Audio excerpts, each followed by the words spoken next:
ஒரு கோவிலுக்குள்ள போகும்போது தொட்டு தலையில வைக்கிற மாதிரியே தான் வீட்டுக்குள்ள போகும்பொழுதும் கால் செருப்பை கழட்டி விட்டுட்டு வீட்டுக்குள்ள போகும்போது இந்த வீடு எல்லா உத்தரவாதமும் உங்களுக்கு தெரியுது. உங்களோட இந்த அறையில உட்காம பக்கத்து அறையில இருக்கக்கூடிய தாய் தகப்பன் மற்றவர்கள் எல்லார்கிட்டையும் நான் இங்க வரதுக்கு முன்னால வந்திருக்கேங்கிற விஷயத்த அவங்க கிட்ட சொல்லிட்டு தான் வந்தேன். இன்னொன்னு சொன்னேன், திரும்பி போகும்போது மறுபடியும் உங்ககிட்ட சொல்லிட்டு போறேன் அப்படின்னு. அப்பா அம்மாவா இருக்கிறது இந்த வயசுல உங்களுக்கு புரியாது. எந்த பொருளையும் அனுபவிக்கிற வரைக்கும் அதனுடைய தேவை நம்ம உணர்ந்ததே கிடையாது. ஒரு இடது கைக்கு ஏதாவது ஒரு பிரச்சனை வந்து அந்த கை உங்க கூட வராது கொஞ்ச நாளைக்கு அப்படின்னு கையில ஒரு ஊஞ்சல கட்டி கழுத்துல மாட்டி உங்களை ஒரு ஆர்த்தோபெடிக் சர்ஜன் ஒரு 10 நாளைக்கு விட்டார் அப்படின்னா ஒத்த கையால தலை சீவும் போதுதான் உங்களுக்கு எல்லாம் தெரியும். தலை சீவும் பொழுதுல இந்த ஒரு கை தான் சீப்பை பிடிச்சிட்டு இருக்கும். இது என்னமோ பெரிய காரியம் பண்ண மாதிரி இந்த கை கூட கூட வந்துட்டே இருக்கும். ஒத்த கையால பொத்தான் போடும் பொழுதுதான் ஓஹோ இந்த கை தேவைப்படுமா அப்படின்னு. ஆக ஒரு பொருள் இருக்கிற வரைக்கும் அதோட அருமை தெரியாது.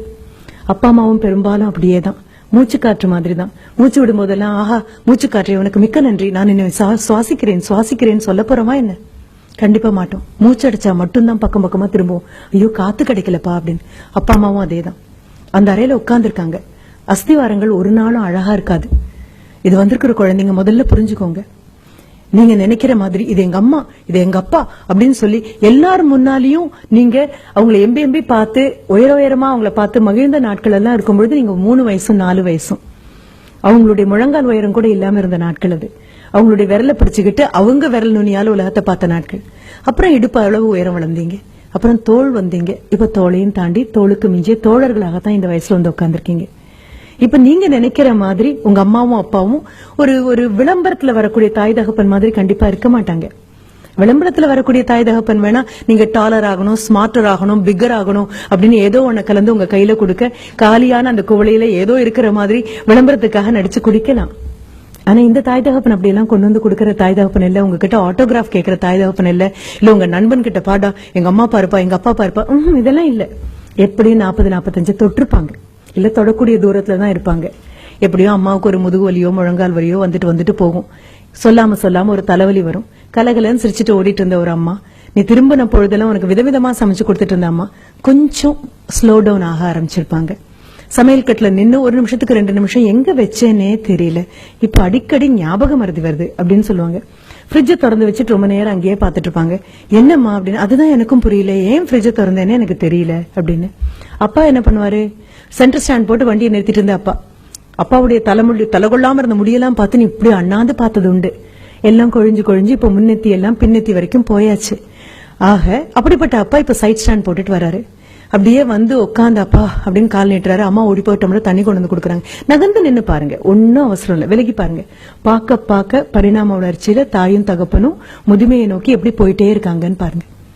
அப்படி உட்கார்ந்துட்டு இருக்கக்கூடிய ஒரு அப்பா அப்படின்னு சொல்லும் பொழுது அப்பாவுடைய பார்வையில் நிறைய மாற்றம் வந்துச்சு. அம்மா அப்பாக்காக வேற மாதிரி சமைக்கிறாங்க.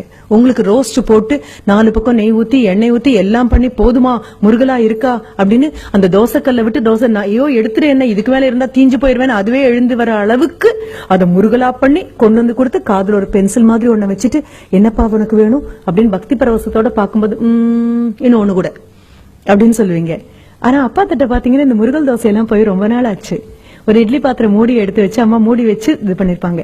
கொஞ்சம் பாருங்க, அவங்களுக்கு வயசு மட்டுமே ஆகல, அந்த வயசு தேவையில்லாத நோய்களுக்கெல்லாம் மிகப்பெரிய விண்ணப்பமாகவும் கை நீட்டி உட்கார்ந்துருக்கு. அப்புறம் தேங்காய் சட்னி இல்லையா, தக்காளி சட்னி இல்லையா அப்படியெல்லாம் கேட்க கூட உங்களுக்கு தெரியாது. ஒயிட் சட்னி இல்லையா, ரெட் சட்னி இல்லையா அப்படிலாம் கேட்கதானே தெரியும். தமிழ் அந்த அளவுக்கு பழக்கத்துல இருக்கு அப்படின்னு சொல்லி கேட்டு அம்மா ஓடி வந்து ஐயோ இன்னைக்கு இல்லப்பா சாம்பார் தானா, சரி பரவாயில்ல 2 வேணாம், ஒரு தோசை இன்னொன்னு போடுங்க. ஒன்னும் குறைய போறது இல்ல, ஆனாலும் கேக்குற துணி. அப்பாவை பாத்தீங்கன்னா அப்பாவுடைய உணவு முறையில மாற்றம் இருக்கும். நடையில அந்த பழைய ஸ்பீடெல்லாம் ஒன்னும் இல்ல. பாக்கணும், நான் என்ன அவங்கவுங்க அம்மா அப்பாவை தானே பாக்க சொல்றேன். இதுக்காக பக்கத்து வீட்டு குழந்தைய கூட்டிட்டு வர முடியும், வாடகை கொடுத்து இவங்களை பாத்துட்டு போ அப்படின்னு சொல்ல. உங்களுக்கே அதற்கான அவகாசமும் நேரமும் இல்ல அப்படின்னா வேற என்ன பண்றதுக்காக தான் உங்களுக்கு இப்ப நாங்க கல்வியை கொடுத்துட்டு இருக்கோம். 24 மணி நேரத்துல உருப்படியா செஞ்ச எதுவுமே இல்ல. ஆக திரும்பி பாருங்க, ஒண்ணும் இல்ல. இந்த 2 மாசமும் இத்தனை வருஷம் நீங்க ஓடி படித்ததாக ஒரு கதை சொல்லிட்டு இருந்தோம் இல்லையா, கதைதான். ஆசிரியர்களான எங்களுக்கு நல்லாவே தெரியும். அது ஓடுற மாதிரி ஒரு நடிப்பு, நீங்க ஓடுற மாதிரி நடிப்பீங்க, நம்புற மாதிரி நாங்க நடிப்போம், படிக்கிற மாதிரி நடிப்பீங்க, படிச்ச மாதிரி நாங்க நம்புவோம்.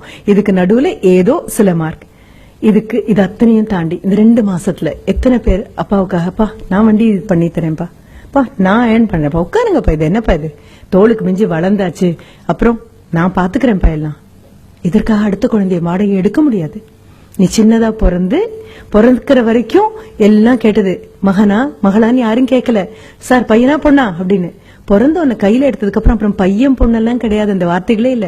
மகனா மகளா, கையில ஒரு குழந்தைய வச்சுட்டு நிக்கும் போது அம்மாவானாலும் அப்பாவானாலும் நினைப்பாங்க, இதுக்கு ஒரு 18 வயசு ஆகும், என் கை கால்லாம் கொஞ்சம் தளர்ந்து போகும், அவ்வளவேதான். சாஞ்சுக்கு தோளா என் பையன் இருப்பான், சாஞ்சுக்கு தோளா என் பொண்ணு இருப்பா அப்படின்னு காத்துட்டு இருக்கக்கூடிய நேரத்துல கையில ஒரு மொபைல் போன் எடுத்துட்டு போன் வந்த அடுத்த நிமிஷம் நீ வீட்டை விட்டு வெளியில போய் வராண்டால நிக்கிறல்ல, யார் தோல்ல சாஞ்சுக்க போறாங்க? யோசிச்சு பாரு. ஒண்ணும் இல்ல, நான் சின்ன சின்ன விதைகளை மட்டும் தான், குற்றமே இல்ல.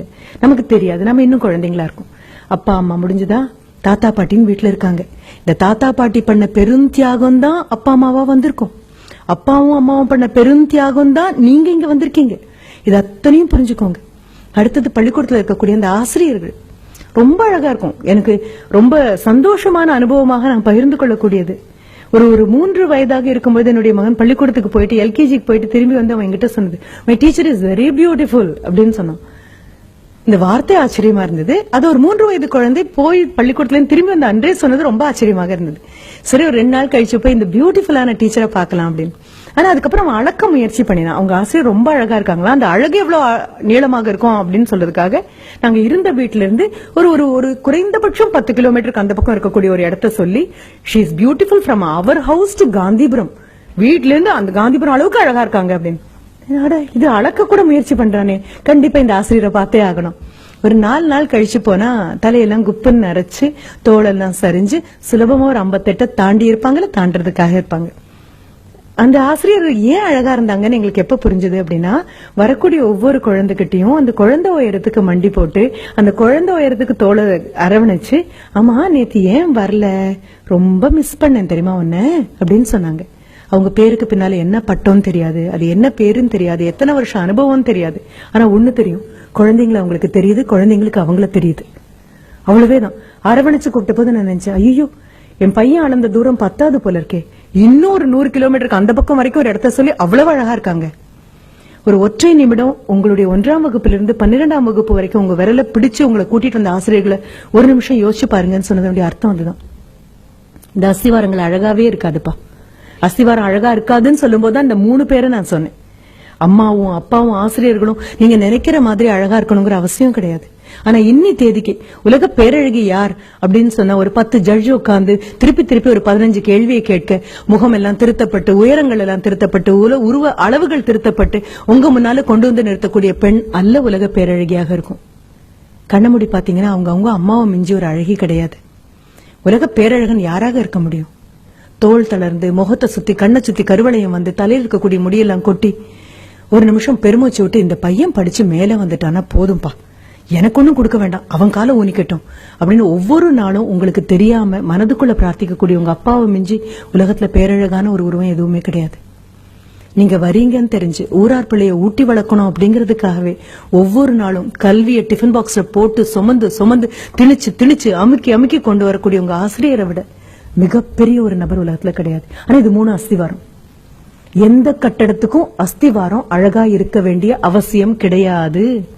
அஸ்திவாரம் போட்ட அடுத்த நிமிஷம் அதுக்கு பூச்சி அடிக்கிற ஆட்கள் யாரும் கிடையாது. அஸ்திவாரத்துக்கு அலங்காரம் பண்ற ஆட்கள் யாரும் கிடையாது. அஸ்திவாரத்தினுடைய அழகு என்ன தெரியுமா? உறுதி மட்டும்தான் அதனுடைய அழகு.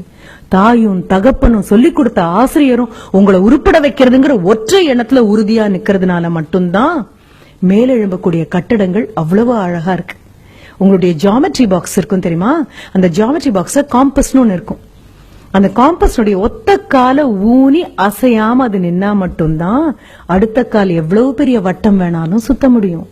நான் சொன்ன ஆசிரியரும் அம்மா அப்பாவும் அந்த ஒற்றை கால் இடத்தை விட்டு நகரல.